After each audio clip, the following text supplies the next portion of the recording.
Welcome to Monday Backspin. I'm Win McMurray. The top 70 players in the FedEx Cup standings qualified for the BMW Championship, looking to be among the top 30 players remaining on Sunday. Who advances to the Tour Championship? We have your look back on the week.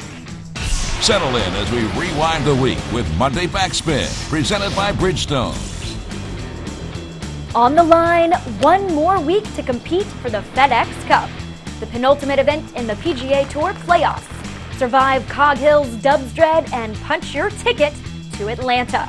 While emotions ran high amidst fierce competition, one player's score tracked lower than all the rest.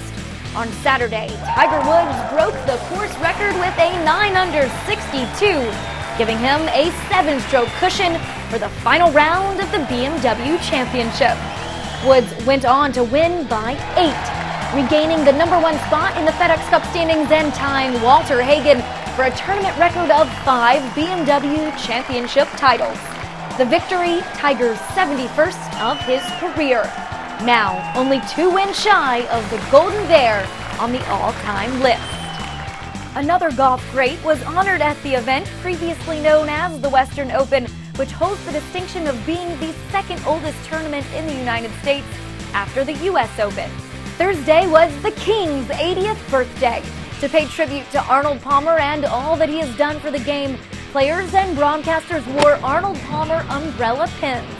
Carrying on the Palmer tradition of charitable giving, local PGA Tour pro Mark Wilson and his wife Amy took part in blessings in a backpack at UIC College Prep High School in Chicago, a program designed to feed children who may not have enough to eat on the weekends. Wilson, a member of Cog Hill, began the week strong with back-to-back rounds in the 60s, but weekend rounds in the 70s that tied him for 11th was not good enough for him to advance to Atlanta. Wilson finished 32nd in the standings. Also just short of making the trip to East Lake, Ian Poulter, who missed the top 30 by 1 point. Brant Snedeker, Rory Sabatini, and Anthony Kim. Stuart Sink, Mike Weir, Luke Donald, Jerry Kelly, and John Sinden grabbed the final 5 spots. And in the top 5, Tiger Woods, Steve Stricker, followed by Jim Furyk, who moved up 15 spots with his tie for second at Cog Hill, Zach Johnson, and Keith Slocum. If any of these players win the Tour Championship trophy, they will also win the FedEx Cup. I don't know what the scenario is. I realize if you're in the top 5 and you win, you win the Cup. Certainly that's a fantastic goal. At the same time, my whole process, my whole mental process was just, let's just stick to what we're doing. We've gotten that position for a reason.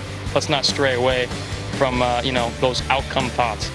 The PGA Tour Network's Bob Stevens followed the action inside the ropes at Cog Hill. We welcome him in with more on the course and the charity that's close to its heart.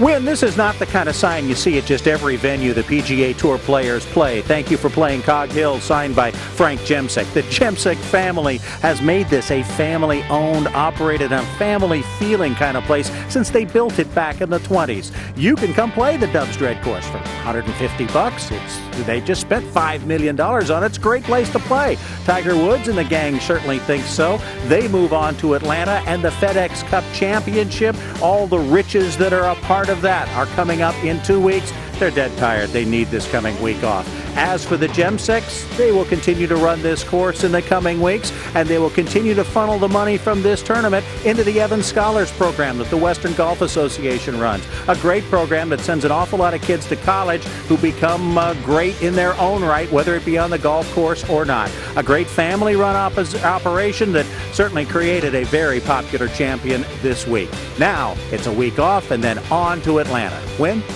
Thanks, Bob. We'll have coverage right here on PGATour.com as the final 30 players remaining in the race for the FedEx Cup get ready for the Tour Championship at East Lake. Stay tuned.